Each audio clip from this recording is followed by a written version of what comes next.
प्रिय विद्यार्थी मित्रांनो, मी दीपाली कुलकर्णी देशमुख माझ्या विंग्स ऑफ फिजिक्स या चॅनलमध्ये आपलं सगळ्यांचं मनपूर्वक स्वागत करते। आपण व्हेरी क्विक रिव्हिजन बघतो आहोत आणि आता चॅप्टर बघतो आहोत थर्मोडायनॅमिक्स। आता हा चॅप्टर खूप मोठा आहे, पण हा शॉर्ट मध्ये कसा अभ्यास करायचा ते आता आपण बघणार आहोत।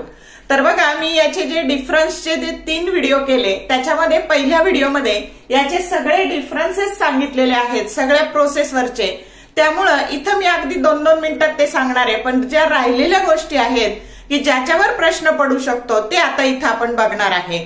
तर आता बघा, सगळ्यात महत्वाचं, तुम्ही टेन्शन घेऊ नका, अगदी शांत डोक्याने शक्य होईल तितका जास्तीत जास्त अभ्यास करण्याचा प्रयत्न करा। बघा, एवढं मोठं चॅप्टर तासाभरात अभ्यास करून कंप्लीट होणार आहे, कसं ते आता आपण सोबतच करू। तुम्ही टेक्स्ट बुक घेऊन बसा अभ्यासाला आणि स्वतःची वही घेऊन बसा, म्हणजे मी जे काय काय सांगते ते तुम्हाला अभ्यास करायला सोपं जाईल। ओके, वेळ न घालवता सुरू करू आपण। तर आता पहिलं आहे बघा, झिरोथ लॉ ऑफ थर्मोडायनॅमिक्स। मग आता झिरोथ लॉ ऑफ थर्मोडायनॅमिक्स पाहण्यापूर्वी आपण थर्मल इक्विलिब्रियम म्हणजे काय बघू। जेव्हा 2 किंवा अधिक सिस्टीमचं टेम्परेचर जर सारखं असेल तर आपण त्याला म्हणतो system is in thermal equilibrium. मग आता इथे 3 सिस्टीम आहेत, ए बी सी, आणि इथं हा डबल एरो आहे ना, तो काय सांगतो तर त्या ह्या 2 सिस्टीम म्हणजे एबीसी एबीसी एबीसी या 3 सिस्टीम आहेत, आणि हा डबल एरो सांगतो की ह्या दोन्ही थर्मल इक्विलिब्रियम मध्ये आहेत, ह्या दोन्ही थर्मल इक्विलिब्रियम मध्ये आहेत, आणि ह्या दोन्ही थर्मल इक्विलिब्रियम मध्ये आहेत म्हणून ह्या दोन्ही थर्मल इक्विलिब्रियम मध्ये आहेत। मग याला फक्त शब्दात मांडायचं। आता मी तुम्हाला सोपं समजून सांगते की संजू, राजू आणि विजू हे 3 जण भाऊ आहेत। मग आता संजू, आधी फक्त एवढं कन्सिडर करू की संजू आणि विजू भाऊ आहेत, आलं का लक्षात? संजू आणि विजू भाऊ आहेत, आणि इथं संजू आणि राजू भाऊ आहेत, एवढंच। बघा, संजू आणि विजू भाऊ आहेत, संजू आणि राजू भाऊ आहेत, म्हणून राजू आणि विजू सुद्धा भाऊ आहेत की नाही, येस ऑर नो? आणि म्हणून काय बघा, व्हेन 2 सिस्टीम्स आर, बघा system, when 2 systems are each in thermal equilibrium with third system, काय? इफ 2 सिस्टीम्स आर, बघा नीट पुस्तक काढा आणि त्याच्यात स्टेटमेंट बघा। If 2 systems are each in thermal equilibrium with third system, comma करायचा, they are in thermal equilibrium with each other. म्हणजे बघा, याचं टेम्परेचर 30 असेल तर याचं पण 30 आणि याचं पण 30, म्हणजे या दोन्हीचं 30, या दोन्हीचं 30 म्हणून या दोन्हीचं 30। कळलं का zeroth law of thermodynamics? Understood or not? तर या पद्धतीने त्याचं स्टेटमेंट करा, आणि एक्सप्लेनला आलं तर ह्या पद्धतीने आकृती करा आणि खाली म्हणा double arrow indicates that the system is in thermal equilibrium, आणि खाली शब्दात म्हणा if A and C in equilibrium, A and B in equilibrium, then B and C is in thermal equilibrium, असं म्हणा। आणि स्टेट करायला आलं तर स्टेट करा व्हेरी शॉर्ट आन्सर मध्ये, क्वेश्चन नंबर 2 मध्ये, आणि 2 मार्काला आलं तर एक्सप्लेन करायला आलं तर असं करा। या चॅप्टर मध्ये आपल्याला 3 गोष्टी सतत शिकायच्या आहेत, साइन कन्व्हेन्शन पण शिकायचे आहेत। मग हीट, वर्क डन किंवा वर्क, आणि इंटरनल एनर्जी। तर सगळ्यात महत्वाचा प्रश्न इथं तुम्हाला तो फिजिक्स मध्ये पण आणि केमिस्ट्रीत पण विचारला जाईल, उत्तर सेम असणार आहे, आणि म्हणूनच मी हा चॅप्टर करायला घेतला की तुमचा दोन्हीकडे फायदा होणार आहे। फिजिक्स मध्ये चांगला केला तर तुमचं केमिस्ट्रीत पण होऊन जाणार आहे। मग आता हीट आणि वर्क हे काय आहेत तर हे पाथ फंक्शन आहेत, याच्यावर एमसीक्यू येऊ शकतो। आणि इंटरनल एनर्जी हे स्टेट फंक्शन आहे, it depends on initial state and final state of the system. समजलं का? मग आता इंटरनल एनर्जीची डेफिनेशन तुम्हाला येऊ शकते। मग आता बघा, ही सिस्टीम आहे आणि ह्या सिस्टीम मध्ये जे मॉलिक्युल्स आहेत ते सतत गतिमान असतात, आणि त्यांची गती कशी असते तर रॅन्डम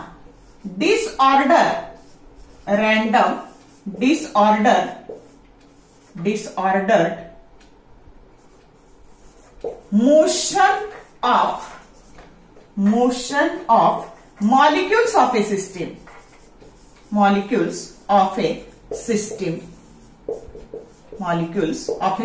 कशी मोशन असते या मॉलिक्युल्सची? Random disordered motion of molecules of a system, आणि त्याच्याशी असोसिएट जी एनर्जी असते त्याला म्हणतात इंटरनल एनर्जी। काय म्हणायचं त्याला? Internal energy. मग कळली का? आता डेफिनेशन करायची, घ्या पुस्तक, बघा तिथं तुमच्या पुस्तकात आहे का डेफिनेशन इंटरनल एनर्जीची? कारण आहे ना बाळांनो, तुम्ही जर याच्या जुन्या क्वेश्चन पेपरचा जर अभ्यास केला ना तर याच्यात दरवेळेस वेगळी 1 मार्काला डेफिनेशन विचारली, एकदा प्रोसेसवर विचारली, एकदा सराउंडिंगवर विचारली, आणि म्हणून आपण ह्या 1-1 मार्काच्या सगळ्या डेफिनेशन करतो आहोत आणि त्या एकदम सोप्या पद्धतीने करतो आहोत. मग आता बघा, ह्या मॉलिक्युल्सला कशी मोशन आहे? Random disordered motion of molecules of a system. He system आहे. आता पुढे सिस्टीमची डेफिनेशन आपण बघणारच आहे. मग आता बघा, तिथं फक्त पुढे काय शब्द जोडायचा? Energy associated with random disordered motion of molecules of a system is called as a internal energy. किंवा internal energy is defined as the energy associated with random disordered motion of molecules of a system. असं 5-6 वेळा मनाशी म्हणा आणि 2-3दा न पाहता लिहून काढा, म्हणजे डेफिनेशन काय होईल? परफेक्ट होईल. आता आपल्याला सिस्टीम आणि सराउंडिंग, आता मागच्या वर्षी सराउंडिंगची डेफिनेशन विचारलेली आहे, मग सिस्टीमची विचारली जाऊ शकते. आता बघा, तुमचा हा क्लास आहे, हा तुम्ही सगळे असे बसलेले आहात ह्या क्लासमध्ये. मग आता बघा, तर याच्यामध्ये हे कलेक्शन और ग्रुप ऑफ ऑब्जेक्ट आहे. हा काय आहे? कलेक्शन और ग्रुप ऑफ ऑब्जेक्ट आहे आणि एक यांनी युनिट तयार केलेलं आहे. मग आता तुमच्या वर्गाच्या बाहेर जर एखादा मुलगा असेल तर तुम्ही त्याच्याशी बोलू शकता की नाही? म्हणजे तुम्ही एनर्जी ट्रान्सफर करू शकता, पण तुम्ही साऊंड एनर्जी ट्रान्सफर करता. आपली सिस्टीम शेजार बाहेरच्याशी काय करते? तर ती हीट एनर्जी चेंज करते किंवा ट्रान्सफर करते. समजलं का? मग आता बघा, तर thermodynamic system it is a collection और ग्रुप ऑफ ऑब्जेक्ट. काय बघा? कलेक्शन और group of objects. collection or group of objects that form unit. त्यांनी काय केलं? that for unit and which have a ability to exchange the energy with the surrounding. त्याला ability आहे काय exchange करण्याची? हीट म्हणजेच energy to the surrounding, and that is called as thermodynamic system. आलं लक्षात? परत एकदा सांगते. Thermodynamic system, it is a collection or group of objects that form a unit and which may have a ability to exchange energy with the surrounding or environment. समजलं?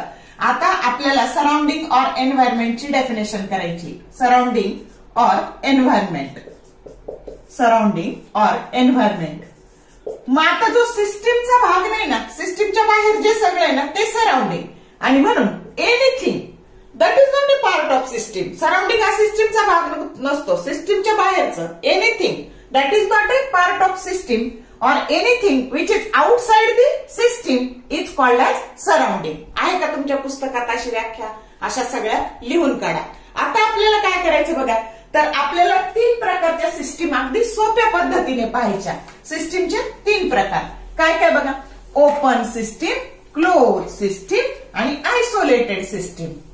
पहिलं open system. पुस्तक घेऊन बसा, आता मी सगळं लिहित नाही बसत. क्लोज सिस्टीम आणि आयसोलेटेड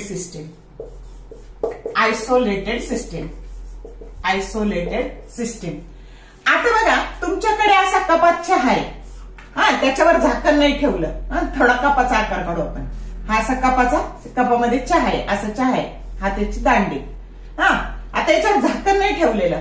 मग आता काय होतं, तर तुम्ही कपाला बाहेरून हात लावला तर हीट जाणवणार आहे, म्हणजे हीट, आणि ही वाफ पण अशी बाहेर जाणार आहे. वाफेला म्हणायचं मॅटर.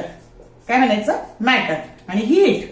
मग आता हे दोन्ही पण काय होणार आहे? सराउंडिंगची एक्सचेंज होणार आहे, म्हणून त्याला म्हणायचं ओपन सिस्टीम. काय झालं मग आता बघा, हा तुमच्या कपातला झाकण न ठेवलेला चहा ही ओपन सिस्टीम आहे. आता तुम्ही ह्या कपावर आहे ना बशी झाकण ठेवली, अशी बशी झाकण ठेवली. आता काय होणार आहे? ही वाफ नाही जाणार आहे, म्हणजे मॅटर नाही जाणार आहे, फक्त बाहेरून आपल्याला हीट जाणार आहे सराउंडिंगची. आलं का लक्षात? आणि हाच चहा जर तुम्ही थर्मासमध्ये ओतला ना तर दोन्ही बाहेर जाणार नाही, हीट पण नाही आणि मॅटर पण नाही, थर्मास मधला चहा. आणि त्याला म्हणायचं आयसोलेटेड सिस्टीम. समजलं? मग आता तुमच्या पुस्तकात छान अशा चौकोनी डायग्राम दाखवलेल्या आहे बघा करून. इथं लाल याला हीट आहे आणि निळ्या याला मॅटर आहे. दुसऱ्या याच्यात फक्त हीट नाहीये, मॅटर नाहीये, फक्त हीट आहे. दुसऱ्याच्यात एकच ॲरो दाखवलेला आहे असा हीटचा, आलं का लक्षात. आणि तिसरं हे असं काढलेलं आहे आयसोलेटेड. मग आता बघा आपल्या भाषेत लिहायचं काय, open system. A system which can exchange, he system exchange करते काय काय, हीट अँड मॅटर, कुणाशी, सराउंडिंगशी, त्याला म्हणायचं ओपन सिस्टीम. कदाचित 1 मार्काला पण येऊ शकेल तुम्हाला की डिफाईन ओपन सिस्टीम किंवा what do you mean bye open system. मग कपातला झाकण न ठेवलेला चहा म्हणजे ओपन सिस्टीम, झाकण बशी ठेवलेला चहा म्हणजे क्लोज सिस्टीम, आणि थर्मासमध्ये घातलेला चहा म्हणजे आयसोलेटेड सिस्टीम. समजलं का? मग परत एकदा सांगते मी, a system which can exchange heat and matter with the surrounding is called as open system. Then a system which can exchange only heat, not a matter, with a surrounding, that system is called as closed system. And a system which does not exchange heat and matter with the surrounding, that is called as isolated system. आता तुम्हाला इथं आहे water boiling in A kettle, त्याच्यानंतर इथं water boiling in ए तुमचं हे बघा boiler आणि thermos flask. That is the best example of isolated system. या पद्धतीने तिन्ही सिस्टीम आपल्याला काय करता येतात, एक्सप्लेन करता येतात. आता पुढचा प्रश्न आहे बघा, फर्स्ट लॉ ऑफ थर्मोडायनॅमिक्स. मग आता ही आपली सिस्टीम आहे ना, म्हणजे गॅस कंटेनर मध्ये घ्यायचा, त्याला काय म्हणायचं, सिस्टीम. आणि it is fitted with movable massless frictionless piston. ते काय आहे तर मुव्हेबल म्हणजे खालीवर इझिली होईल, त्याच्यानंतर मासलेस फ्रिक्शनलेस पिस्टन. असं का घ्यायचं, ते सहजासहजी जर खालीवर गेलं ना बाळांनो आणि त्याला मास नसलं आणि मुव्हेबल असलं तर तुमची ही जी पुरवलेली एनर्जी आहे ना ती सगळीच्या सगळी या सिस्टीमसाठी वापरली जाईल. या पिस्टनच्या खालीवर करण्यामध्ये ती वापरली जाणार नाही. म्हणून that system is fitted with movable massless and frictionless piston so that there is no loss of energy. मग आता जेव्हा तुम्ही ही हीट पुरवताना तर ह्या मॉलिक्युल्स मधलं आधी इंटर मॉलिक्युलर डिस्टन्स वाढतं. मग डिस्टन्स वाढलं की त्याला म्हणतो आपण चेंज इन इंटरनल एनर्जी. मग आता याला जागा पुरलेली नाही म्हणजे लावलेल्या फोर्समुळे डिस्प्लेसमेंट झालं की तिथं वर्क डन घडून येतं आणि हे वर्क डन तिथं कशाच्या स्वरूपात साठवलं जातं तर P delta V that is nothing but R delta T for 1 mole of A gas. आलं लक्षात, म्हणून वर्क डन. मग आता फर्स्ट लॉ ऑफ थर्मोडायनॅमिक्स काय तर ही जी तुम्ही हीट पुरवता ती 2 कामाला वापरली जाते, चेंज इन इंटरनल एनर्जी आणि work done by the system. आणि म्हणून त्याचं जर स्टेटमेंट करायचं झालं तर डेल्टा यू बरोबर, हे पण मॅथमॅटिकल स्टेटमेंट आहे फर्स्ट लॉचं, आणि तुम्हाला जर दुसरं करायचं झालं delta U that is equal to Q minus W. मग आता याच्याहून पण आपल्याला स्टेट करता येतो. तुम्हाला जर प्रश्न आला state first law of thermodynamics तर तुम्ही काय स्टेट करणार त्याला तर change in internal energy of a system is equal to difference, ही वजाबाकी आहे कशा कशामधला, क्यू ही काय heat supply to the system आणि हे काय work done by the system on the surrounding. समजलं, प्रत्येकाचे नोटेशन लक्षात घ्या. काय डेल्टा यू म्हणजे change in internal energy, Q म्हणजे काय heat supply to A system आणि work done by the system on the surrounding. प्रत्येकाचे अर्थ कळले की म्हणायचं first law of thermodynamics states that change in internal energy is equal to difference between heat supplied to the system and work done by the system on the surrounding. आणि तुम्हाला असा प्रश्न येऊ शकतो बघा की first law of thermodynamics that gives you the conservation of energy. बघा कारण heat is a form of energy. आणि second law of thermodynamics that gives you conservation of heat. असा 1 मार्काला एमसीक्यू तिथं येऊ शकतो. कळलं का मग फर्स्ट लॉ ऑफ थर्मोडायनॅमिक्स काय आहे ते. आता आपल्याला पाहायचंय की एक्सटेन्सिव्ह व्हेरिएबल आणि इंटेन्सिव्ह व्हेरिएबल. आता तुमची ही जी सिस्टीम असते ना तर ह्या सिस्टीमला व्हेरिएबल्स असतात आणि त्यांना म्हणायचं स्टेट व्हेरिएबल्स, कारण ते सिस्टीमचे स्टेट सांगतात. कोण कोण, प्रेशर, व्हॉल्यूम, टेम्परेचर, मास, त्याच्यानंतर त्याची डेन्सिटी आणि त्याची इंटरनल एनर्जी. हे झाले स्टेट व्हेरिएबल्स. का तर ते सिस्टीमची काय सांगतात स्टेट सांगतात. आणि म्हणून मग आता बघा एक्सटेन्सिव्ह आणि इंटेन्सिव्ह व्हेरिएबल, एक्सटेन्सिव्ह आणि इंटेन्सिव्ह व्हेरिएबल. इंटेन्सिव्ह. आता तुमची सिस्टीम छोटी आहे का मोठी आहे त्याच्याशी ज्याला काही घेणं देणं नसतं ना, तर ते व्हेरिएबलला म्हणायचं म्हणजे सिस्टीमच्या साईजवर ते डिपेंड नसतात. आलं का लक्षात?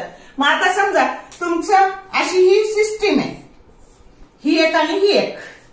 मग आता दोन्हींचं मास आहे ना बाळांनो, तर याच्यात हे छोटं हे मोठं येणार आहे, व्हॉल्यूम पण हे छोटं हे मोठं येणार आहे, आणि चेंज इन इंटरनल एनर्जी पण बघा. सिस्टीम जर छोटी असेल तर इंटरनल एनर्जी जास्त असते, आणि जर सिस्टीमची साईज वाढली तर इंटरनल एनर्जी काय असते? मोठी असते. समजलं? इथं जास्त आणि इथं कमी. मग हे जे 3 व्हेरिएबल आहे यातले हे आणि हे सिस्टीमच्या साईजवर डिपेंड आहे, आणि म्हणून त्यांना म्हणायचं एक्सटेन्सिव्ह व्हेरिएबल. मग कोण कोण? मास, व्हॉल्यूम आणि चेंज इन इंटरनल एनर्जी. कळलं? Internal energy. आणि आता बघा प्रेशर, या दोन्हीचं प्रेशर सारखंच असणार आहे. त्या दोन्हीचं टेम्परेचर छोटं असू द्या नाही तर मोठं असू द्या, आणि त्या दोन्हीची डेन्सिटी पण सारखी असणार आहे. समजलं? आणि म्हणून इथे बघा प्रेशर, टेम्परेचर आणि डेन्सिटी हे कशी व्हेरिएबल आहे? इंटेन्सिव्ह. हे दोन्हीकडे लागणारे बाळांना तुम्हाला, कुठे? केमिस्ट्रीत पण आणि फिजिक्स मध्ये पण. एक तर डिफरन्स येईल, एक्सप्लेन म्हणून येईल, किंवा एमसीक्यू येईल की dash dash is a intensive variable, dash dash is a extensive variable. मग आता बघा त्याची डेफिनेशन जर करायची झाली तर state variables which depends on, इथे एन आहे ना, मग it does not depend on, it not depend on. आलं का लक्षात? It not depend on size of the system. हे सिस्टीमच्या साईजवर डिपेंड नाही, आणि म्हणून हे डिपेंड ऑन. आलं का लक्षात? Depend on a state variables which depends on the size of the system, they are called as extensive variable. मग mass, volume आणि internal energy they are extensive variable. आणि बघा intensive variable, a variable किंवा a state variables they do not depend on the size of the system, they are called as intensive variable. Pressure, temperature and density they are intensive variable. समजला का फरक? आता पुढचा प्रश्न तुम्हाला येऊ शकतो बघा, थर्मोडायनेमिक इक्विलिब्रियम. एकतर फरक येईल किंवा एक मार्काला एक इक्विलिब्रियम विचारलं जाईल, नाहीतर सेक्शन सी मध्ये what do you mean bye thermodynamic equilibrium असं म्हटलं जाईल, किंवा हे तिन्ही नावं देऊन explain mechanical, chemical and thermal equilibrium. कशाही प्रकारे प्रश्न आला तरी त्या पद्धतीने उत्तर तुम्हाला लिहिता आलं पाहिजे. आता मी एकदम शॉर्ट सांगणार आहे की थर्मोडायनेमिक इक्विलिब्रियम. मग आता ही तुमची जी सिस्टीम आहे ना, ही मेकॅनिकल इक्विलिब्रियम मध्ये कधी आहे असं कधी म्हटलं जातं की नो फोर्स. एक तर सिस्टीमच्या आतमध्ये फोर्स नसतो, नो फोर्स, किंवा सिस्टीम आणि सराउंडिंगच्या मध्ये पण फोर्स नाही, आणि मग प्रेशर बरोबर फोर्स अपॉन एरिया. आणि मग जर फोर्स अप्लाय नाही, एरिया कॉन्स्टंट आहे, तर प्रेशर सिस्टीमचा काय राहणार आहे? कॉन्स्टंट राहणार आहे. आलं का लक्षात? आणि यालाच तुम्हाला एकदा कन्सेप्ट कळली की त्याला शब्दात लिहिता येतं. काय? मग मेकॅनिकल सिस्टीम मेकॅनिकल इक्विलिब्रियम मध्ये आहे असं केव्हा म्हणायचं की when there is a no unbalanced force acting in between system and in between system and surrounding. आलं का लक्षात? At that time, system is said to be in mechanical equilibrium, किंवा the pressure of the system that remains constant, it remains same throughout. तुमच्या पुस्तकात same झालेले SAME पाहिजे तिथं, तर SANE झालेले, सेम झालेले. When the pressure of the system remains constant throughout the system or pressure remains same throughout the system, then system is said to be in mechanical equilibrium. म्हणजे एका शब्दावरून हे सगळं तुम्हाला एक्सप्लेन करता येईल की याच्यात फोर्स नाही, याच्यात आणि याच्यात फोर्स नाही, आणि प्रेशर कॉन्स्टंट आहे, म्हणून सिस्टीम कशामध्ये आहे? मेकॅनिकल इक्विलिब्रियम मध्ये आहे. त्याच्यानंतर केमिकल इक्विलिब्रियम. मग याच्यामध्ये नो केमिकल रिएक्शन, सिस्टीम आणि सराउंडिंग मध्ये नो केमिकल रिएक्शन और chemical composition is same throughout the system. आता बघा system is said to be in chemical equilibrium then when there is a no chemical reaction in between system and surrounding or chemical composition of the system remains same throughout the system due to diffusion, at that time system is said to be in chemical equilibrium. आणि thermal equilibrium जेव्हा सिस्टीमचं temperature आणि सराउंडिंगचं temperature हे constant राहतं, when the temperature of the system and its surrounding it remains same throughout the म्हणजे time pass, तर at that time that system is said to be in thermal equilibrium. आणि जेव्हा हे तिन्ही equilibrium सिस्टीमला असतात तेव्हा सिस्टीम थर्मोडायनॅमिक इक्विलिब्रियम मध्ये असते. आणि म्हणून खाली जेव्हा तुम्हाला जर थर्मोडायनॅमिक इक्विलिब्रियम म्हणजे काय प्रश्न आला तर खाली एक वाक्य लिहायचं, when system is simultaneously in mechanical, chemical and thermal equilibrium at that time system is in thermodynamic equilibrium. असं या प्रश्नाचं उत्तर आहे. कळलं का? आता इक्वेशन ऑफ स्टेट कशाला म्हणायचं? मग आता तुम्हाला माहितीये की तुमची जी सिस्टीम आहे तिला 3 स्टेट व्हेरिएबल्स असतात. कोणते कोणते? प्रेशर, व्हॉल्यूम आणि टेम्परेचर. आणि यांच्यामधलं जे मॅथमॅटिकल रिलेशन आहे, या स्टेट व्हेरिएबल मधलं जे मॅथमॅटिकल रिलेशन आहे त्याला म्हणायचं इक्वेशन ऑफ स्टेट. आणि तुम्हाला माहितीये ते इक्वेशन आहे PV that is equal to nRT. मग याला डिफाईन करायचं. 1 मार्काला आलं what do you mean by equation of state किंवा डिफाईन इक्वेशन ऑफ स्टेट. मग the mathematical relation between the state variables is called as the equation of state. समजलं? हे mathematical relation आहे.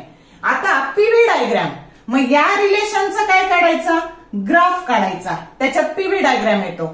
मग आता बघा, the graphical representation of A equation of A state is called as A PV diagram. समजलं का? काय? The graphical representation of equation of state is called as a PV diagram, PV curve or indicator diagram. PV diagram, PV curve or indicator diagram or indicator diagram. काही नावाने विचारलं तरी तुम्हाला definition मात्र कशाची लिहायची आहे? पीव्ही डायग्रामची लिहायची. समजलं का? आणि आता पाथ, कशाची डेफिनेशन करायची? पाथ. आता बघा, इकडे असतं प्रेशर, इकडे असतं व्हॉल्यूम आणि हे ओरिजिन. आता बघा, तुमची सिस्टीम ए पासून बी पर्यंत गेली. मग ती जाताना कधी अशी गेली? पहिल्यांदा अशी डायरेक्ट गेली, दुसऱ्यांदा अशी गेली या पद्धतीने, आणि तिसऱ्यांदा अशी गेली. आलं लक्षात? Initial state to final state. मग अशा पद्धतीने मग हा झाला पाथ फर्स्ट, हा झाला पाथ सेकंड, हा झाला पाथ थर्ड. आणि म्हणून म्हणजे या सिस्टीम मध्ये A to B, initial state to final state changes होताना ती सिस्टीम वेगवेगळ्या इंटरमिडिएट स्टेट्स मधून जाते. काय झालं? Intermediate state. बघा ना, इथून इथे डायरेक्ट गेली, इथून इथे जाताना पहिल्यांदा झाली तुमची आयसोबारिक प्रोसेस आणि नंतर झाली आयसोकोरिक प्रोसेस. इथून इथे जाताना कोणती प्रोसेस झाली? इथे पण काय झाली? इथून इथे जाताना झाली आयसोकोरिक प्रोसेस, इथून इथे जाताना झाली आयसोबारिक प्रोसेस. अशा वेगवेगळ्या प्रोसेस मधून जाते तुमची सिस्टीम. आणि मग जाताना ती ज्या मार्गाने जाते ना त्याला म्हणायचं पाथ. आणि म्हणून Wien there is a change from initial state to final state of a system, at that time there are the series of intermediate changes.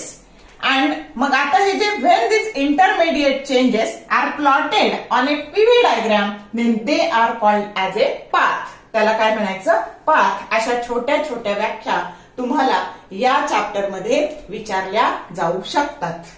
आता पुढची डेफिनेशन एक एक मार्काला. आता आपण बघू प्रोसेस, वेगवेगळ्या प्रोसेस. अगदी 5 मिनिटात ह्या सगळ्या प्रोसेस मी तुम्हाला सांगून टाकते म्हणजे तुमची क्विक रिव्हिजन झाली.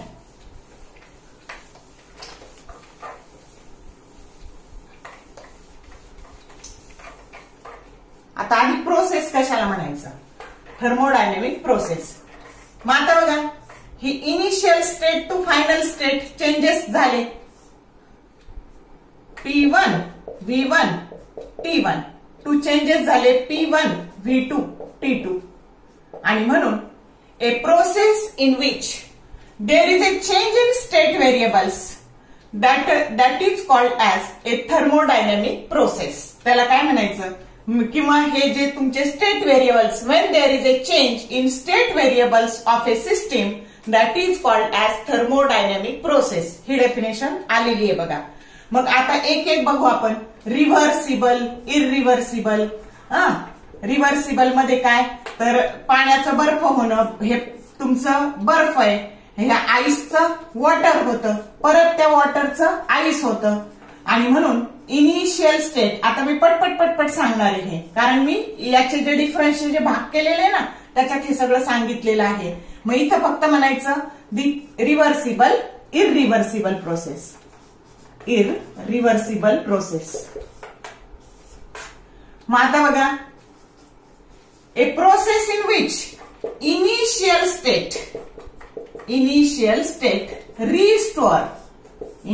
स्टेट रिस्टोअर आणि त्याला म्हणायचं रिव्हर्सिबल प्रोसेस. पाण्याचं बर्फ होणं, बर्फाचं पाणी होणं, परत त्याच. पण आता जर समजा तुमच्या जे बाईक आहे आणि त्याच्या टायर मधली हवा गेली, पंक्चर झालं, आता हे टायर आहे आणि यातली हवा निघून गेली, तर परत तीच हवा याच्यात भरता येईल का? नाही भरता येणार. आणि म्हणून किंवा तुमचा बर्थडेचा फुगा तुम्ही फोडला, त्यातली हवा निघून गेली, परत तीच हवा भरता येत नाही. आणि म्हणून त्याला कोणती प्रोसेस म्हणायचं, तर त्याला म्हणायचं इररिव्हर्सिबल प्रोसेस. मग इथं फक्त काय म्हणायचं, इनिशियल स्टेट रिस्टोअर, आणि इथं initial state do not restore. काय? Do not restore. The process in which initial state of the system that do not restore, that is called as irreversible process. आणि दुसरा फरक, it is a slow process. बघा बरं, बर्फाचं पाणी व्हायला खूप वेळ लागतो आणि पाण्याचा बर्फ व्हायला पण खूप वेळ लागतो. आणि टायर पंक्चर व्हायला काही वेळ लागतो का? नाही. It is a fast process. आता मी बाकीचं काहीच सांगत बसत नाही. दोन आपल्याला फक्त पॉइंट लागणार आहे, तेवढे दोन मी इथं घेतलेले आहेत. आलं लक्षात? वेळ कमी आता आपल्याकडे. आता पुढची प्रोसेस म्हणजे डिफरन्सनी पाहू आपण पटपट पटपट, म्हणजे 5 मिनिटात सगळी रिव्हिजन होऊन जाईल. रिव्हिजन अशी फास्टच असते. मग आता बघा, आयसोबारिक प्रोसेस, आयसोकोरिक प्रोसेस. आयसोबारिक प्रोसेस आणि आयसोकोरिक प्रोसेस. Isochoric process. आता बघा, बार हे प्रेशरचं, इकडं प्रेशर असतं. मग आता इथं बार हे प्रेशरचं युनिट आहे. बार हे कशाचं युनिट आहे? प्रेशरचं युनिट आहे. आणि म्हणून ए प्रोसेस इन विच किंवा the system in which the pressure of the system that remains constant. आता पी कॉन्स्टंट म्हटलं ना बाळांनो, की त्याचा चेंज नेहमी 0 घ्यायचा असतो. समजलं? ही झाली पीव्ही डायग्राम त्याची. मग आता पहिले definition, the process in which pressure of a system that remains constant that is called as isobaric process. आणि मग आता जे कॉन्स्टंट असतं ना, तर अशी आडवी रेषा काढायची. समजलं का? इथं सगळीकडे पीच, पण इथं इनिशियल हा व्हॉल्यूम व्ही आहे आणि इथे व्हॉल्यूम व्ही एफ, आणि ही झाली पीव्ही डायग्राम. समजलं का? आणि याच्यामध्ये आता बघा, कोर म्हणजे inner part of the system, ज्याला व्हॉल्यूम असं म्हणायचं. आणि म्हणून या पीव्ही डायग्राम मध्ये तुमचा व्हॉल्यूम कॉन्स्टंट आहे म्हणून उभी रेषा काढायची, कुठेही काढा तुम्ही. मग आता इथं हा झाला व्ही, ही पीव्ही डायग्राम, हा झाला व्ही, पण इथं प्रेशर इनिशियल आणि फायनल प्रेशर. आणि जेव्हा जेव्हा पीव्ही डायग्राम वर तुम्ही उभी रेषा काढणार आहे ना, तेव्हा तेव्हा वर्क डन नेहमी 0 घ्यायचं. समजलं का?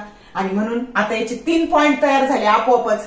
A process which occurs at constant volume, V constant म्हणजे चेंज इन व्हॉल्यूम काय झालं तुमचं? 0 झालं. आणि म्हणून पहिली झाली डेफिनेशन, दुसरा झाला त्याचा पीव्ही कर्व, याचा हा पीव्ही कर्व, हा दुसरा फरक. आणि तिसरा इथं आपोआप झाला, याच्यात वर्क डन 0, पण याच्यात वर्क डन 0 नाही. Work done is not 0. आपोआप तिसरा पॉइंट तयार झाला. कळलं का? आता बघा पुढचं, आयसोकोरिक झालं. आता आयसोथर्मल प्रोसेस पुसू हे. आयसोथर्मल आणि ॲडियाबॅटिक. आयसोथर्मल आणि ॲडियाबॅटिक. ॲडियाबॅटिक. आता बघा, थर्म मीन्स टेम्परेचर. मग इथं काय करायचं? T constant, delta T 0. इथं मात्र Q, no heat enters or leaves through the system, Q बरोबर 0, ती असते ॲडियाबॅटिक प्रोसेस. मग आता डेफिनेशन कडे जाऊ. हे पीव्ही डायग्राम आपण त्याचा सध्या एवढं काढून टाकू, बाकीचं राहू देऊ, एवढं काढून टाकू. आता पीव्ही डायग्राम दोन्हीच आपण पाहायचंय. मग आता बघा, इथं काय झालं? Isothermal process, the process which takes place at constant temperature, म्हणजे चेंज इन टेम्परेचर 0. आणि मग चेंज इन टेम्परेचर जर 0 असला बाळांनो, तर इंटरनल एनर्जी त्याचा फॉर्म्युला असतो NCV dt. आणि म्हणून जर तुमचं dt 0 आहे तर चेंज इन इंटरनल एनर्जी काय झालं, 0 झालं इथं. आणि मग आता तुम्हाला माहितीये Q बरोबर डेल्टा U प्लस W, आणि डेल्टा U जर 0 असेल तर Q बरोबर W झालं. समजलं का? हे आपोआपच आलं तिथं. मग आता definition, a process which takes place at constant temperature, that process is called as isothermal process. आणि इथे बघा, when there is a no heat enters, अशी ही सिस्टीम आहे. Q बरोबर 0, मग ही आतमध्येही येत नाही बाहेरही जात नाही असं काढलं तरी समजतंय. No heat enters or leaves through the system, that process is called as adiabatic process. मग याचा जो पीव्ही डायग्राम असतो ना बाळांनो, हा असा असतो, आणि हा जो आहे ना हा उभट काढायचा, असा काढायचा, म्हणजे याचा स्लोप जास्त आला पाहिजे. समजतंय का?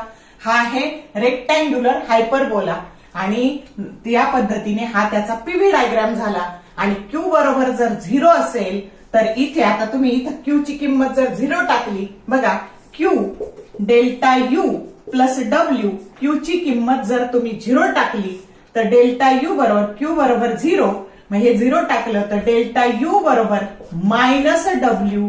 प्रत्येक वर्षी सीईटीला हा प्रश्न आलेला आहे, आणि रेग्युलरला पण येऊ शकतो की डेल्टा U बरोबर मायनस W कोणत्या प्रोसेससाठी असतं, तर ते असतं ऍडियाबॅटिक प्रोसेससाठी. आणि Q बरोबर W कोणत्या दोन प्रोसेससाठी असतं, तर अजून एक सायक्लिक प्रोसेस आपल्याला शिकायची आहे, आणि त्याच्यामध्ये पण Q बरोबर W येणार आहे. हे दोन प्रोसेससाठी असतं. समजलं का?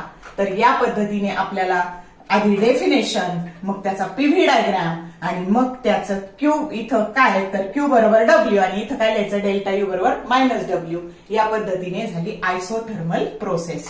आणि आता बघा, आता तुम्हाला सायक्लिक प्रोसेस.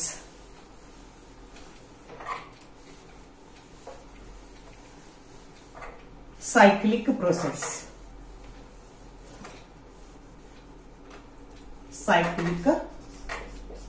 Cyclic process. आता सायकल इथून इथं गेली सिस्टीम, आणि परत इथून इथं गेली, या पद्धतीने initial state to final state अशी गेली. आणि मग आता इनिशियल स्टेट आणि फायनल स्टेट कोइन्साइड असेल तर चेंज इन इंटरनल एनर्जी हे स्टेट फंक्शन आहे. मग जेव्हा दोन्ही सेम असतं ना, डेल्टा U बरोबर 0 असतं. काय असतं? डेल्टा U बरोबर 0 असतं, आणि याच्या आत जेवढा एरिया एनक्लोज्ड आहे ते त्याचं वर्क डन असतं. हे लक्षात ठेवायचं. मग आता जसं आपण याच्यामध्ये सिस्टीम इनिशियल स्टेट रिस्टोर म्हणत होतो, इथं म्हणायचं रिटर्न. काय? रिटर्न. तीच क्रिया परत घडते. रिव्हर्सिबल मध्ये आणि इररिव्हर्सिबल मध्ये इनिशियल स्टेट रिस्टोर, आणि इथं the system return to its initial state. A process in which the system returns to its initial state. बघा ना, आपण सायकलचं पेंडल मारलं, तेच आपलं परत घडतं. मग रिटर्न होती सिस्टीम, रिस्टोर नाही होती. तर काय होती? रिटर्न होती. मग the process in which the system return to its initial state, that process is called as cyclic process. मग परत डेल्टा U बरोबर 0 झालं तर Q बरोबर W असतं. मग कोणत्या दोन साठी? तर आयसोथर्मल साठी आणि सायक्लिक साठी. पण कारण वेगवेगळे. आयसोथर्मल मध्ये डेल्टा T बरोबर 0 असतं, आणि इथं डेल्टा U हे म्हणजे चेंज इन इंटरनल एनर्जी हे स्टेट फंक्शन असल्यामुळं इथं Q बरोबर डेल्टा U बरोबर 0 झालेलं आहे. अशी कारण जरी वेगवेगळे असले तरी Q बरोबर W असतं. कुणासाठी? तर आयसोथर्मल साठी आणि सायक्लिक साठी. समजलं का? तर या पद्धतीने सगळ्या अशा प्रोसेस घेतलेल्या आहेत. प्रत्येकाचे MCQ कसे विचारले जातील त्याच्या सगट आता फक्त तुम्हाला एक MCQ कसा याच्यावर पडेल तेवढं सांगते, आणि या चॅप्टरची क्विक रिव्हिजन झाली. आता बघा, तुम्हाला असे ग्राफ देतात 1 2 3 4, 1 2 3 आणि 4. मग इकडे प्रेशर, इकडे व्हॉल्यूम. मग आता हा एक कोणाचा आहे याचा सिक्वेन्स विचारतात. मग एक आहे बघा उभी रेषा, म्हणजे आयसोकोरिक. आता दोन कर्व दिले की वरचा कोणता घ्यायचा? आयसोथर्मलचा. एकच मिनिट. हे बघा, हा झाला, एक झाला आयसोकोरिक, हा झाला आयसोथर्मल, हा झाला ऍडियाबॅटिक, आणि हा झाला आयसोबारिक. आयसोबारिक आणि हा झाला आयसोकोरिक. मग आता तुम्हाला अनुक्रमे विचारतील की 1 2 3 4 काय काय आहे. तर सिक्वेन्स कसा घ्यायचा, आयसोकोरिक, ऍडियाबॅटिक, आयसोथर्मल, आयसोबारिक. उलटे नंबर दिले 1 2 3 4. तर क्रम कसा येईल, आयसोबारिक, आयसोथर्मल, ऍडियाबॅटिक आणि आयसोकोरिक. आणि आयसोकोरिक मध्ये नेहमी वर्क डन 0 असतं. समजलं. आयसोथर्मलला U बरोबर तुमचं Q बरोबर W असतं. असे प्रत्येकाचे. याच्यासाठी Q बरोबर 0 असतं आणि आयसोबारिक साठी दोन्ही पण असतं. समजलं का, म्हणजे काहीच 0 नसतं, ज्याच्यासाठी काहीच 0 नसतं. आणि याचं Q बरोबर NCPDT असं तिथं याचं इक्वेशन येतं. तर इथं एकदम कमी वेळात चॅप्टरची मॅक्सिमम रिव्हिजन घेतली मी. फक्त अजून एक सांगून टाकते म्हणजे मग सगळंच झालं. तर तुम्हाला जे कार्नोट सायकल आहे त्याची जी इफिशियन्सी आहे तर त्या इफिशियन्सीचा फॉर्म्युला असतो eta that is equal to 1 minus TC/TH. आणि यालाच आपल्याला असं लिहिता येतं TH मायनस TC. तर ही इफिशियन्सी ज्यादा कधी असते तर TH should be large, TC should be small. आणि हा डिफरन्स जर दिला असेल तर TH minus TC should be large.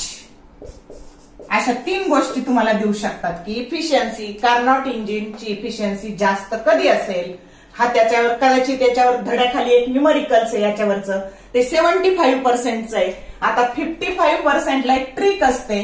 तर ती ट्रिक काय असते, जर 50% इफिशियन्सी दिली ना बाळांनो तर तुमचं TCचं टेम्परेचर जर तुम्हाला 300 केल्व्हिन दिलं ना तर THचं त्याच्या दुप्पट असतं, 600 असतं. लक्षात ठेवा ही ट्रिक.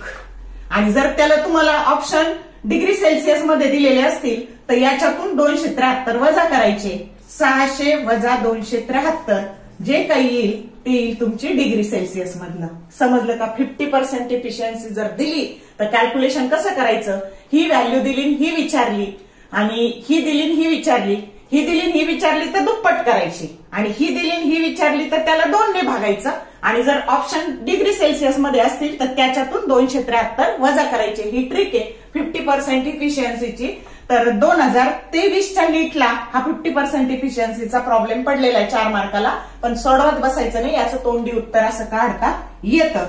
तर या पद्धतीने तुम्हाला MCQ आला किंवा याच्यावर न्यूमरिकल आलं किंवा कंडिशन आल्या तर ह्या पद्धतीने कार्नोट इंजिनची इफिशियन्सी आपल्याला सांगता येते. तर अशा पद्धतीने मी जेवढी फास्ट घेता येईल तेवढी फास्ट थर्मोडायनामिक चॅप्टरची रिव्हिजन घेतलेली आहे.